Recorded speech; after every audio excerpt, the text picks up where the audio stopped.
Ask a Pennsylvania Dutchman. My name is Chris LaRose, and this here is Doug Maidenford, our resident Pennsylvania Dutchman.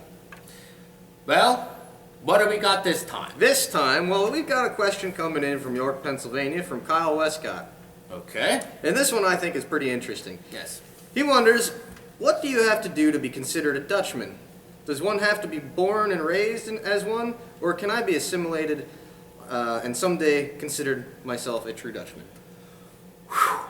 Well, that's a philosophical question. Yeah. We don't get many of these. Well, I would say being a true Dutchman is kind of like joining an elite club, isn't it? One like where you have to learn a secret handshake or something. Oh, yeah. Gotta eat cha-cha to pass the test or something. Maybe like something like you have to eat so much cha-cha in X amount of minutes, and if you can do that, then you're a Dutchman. I would say that would be... Well, you gotta add in... what are some of the other ones? Dandelion. You gotta eat some dandelion. Or maybe raw scrapple. Yeah. Oh, raw. That'd be a good one. Yeah. Yeah, well, what was this guy's name? Kyle? Kyle... No, there's no elite club. Well, there should be. Well, maybe there should be. Well, we have, but anyway.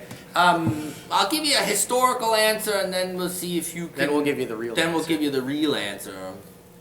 Historically speaking, and most historians and genealogists will tell you this, to be Pennsylvania Dutch, your forefathers had to have immigrated to southeastern Pennsylvania from the beginning of the colonial era up until about 1840. Germans that came after that are in another group, but that's what history tells us. If your family came here between 1683 and 1840, and they came from southwestern and western Germany, then you can be considered ethnically Pennsylvania Dutch. Now, there might be people out there that heard that answer and they're going to get all mad at me and send me hate mail. Well, you're more than welcome. It's busterpa@yahoo.com. I'm just telling you what the history books tell us to say, okay? Now, what if you don't fall into that category? Can you still be Pennsylvania Dutch? Why, for sure. If you eat enough Diefenbachs. Yeah. Chris LaRose here, our buddy, his grandfather was not born into the Pennsylvania Dutch culture. He married a Pennsylvania Dutch woman, but he ended up speaking the dialect. And, you know, to me, if you speak the dialect, that's right away. I'm going to make you, even if you're not got the hereditary, you're an automatic Pennsylvania Dutchman.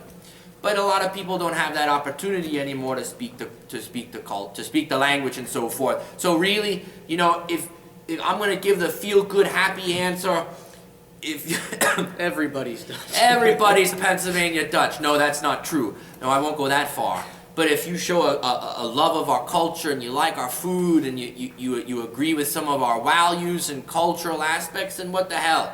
You're Pennsylvania Dutch. I'd say How's that sound? That sounds good to me. That's a pretty nice, warm answer. Yeah. But you know, it's something that a lot of us take a lot of pride in. You know, everybody in this country has a label. What are you? Well, I'm German American, or I'm Italian American, and people have an identity that they can latch onto. And you know, a lot of people will of course say, well, I'm American. Well, sure, we're all Americans. But then, you know, there's always that next step. Well, what are you after that? Well, where'd your family come from? Or where'd you grow up? Well, you know, so forth and so on. But when we Pennsylvania Dutch, we are proud people. And we're proud of the fact that we're proud about who we are. Mm-hmm. And because it sets us apart. We have our own food. We have our own language. We have our own values and our own idea of what hard work means. And there's nothing wrong with taking pride in that. And you gotta be a little stubborn. You gotta be stubborn, yeah. That's true. You gotta like to swear. Yeah. Yeah. Yep.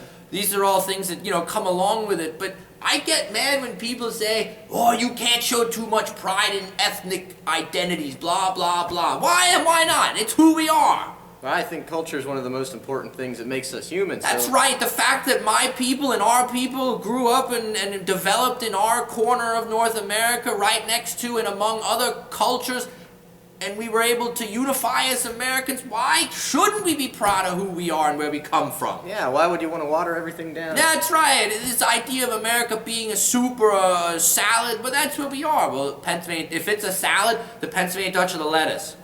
Yeah, because we farmed it ourselves. Because we probably farmed it ourselves. Plus, the lettuce is the most important. Yeah. You can't have a salad without lettuce. Alrighty. Well, you heard it from the Dutchman. Hey, Kyle, I don't care what your background is. You alone writing into us. That makes you a Pennsylvania Dutchman. You've got the stamp of approval. Work on your accent. It sets us apart a little bit. Now we're just, talking. Just draw your A's on, okay? And your O's, and you'll be all right. Alrighty, well, I think that's about it for you folks. And if you want to mail us $5, we'll send you an official Pennsylvania Dutch card, membership Yeah, card. you have to pay postage. We don't have them made yet, but if we start getting money, maybe we should. I think we should start that. Official PA Dutch cards. Yeah. Alrighty, well, thank you folks, and Max gut. Ja, Max gut, man. If you have a question, why you have to email us at busterpa@yahoo.com.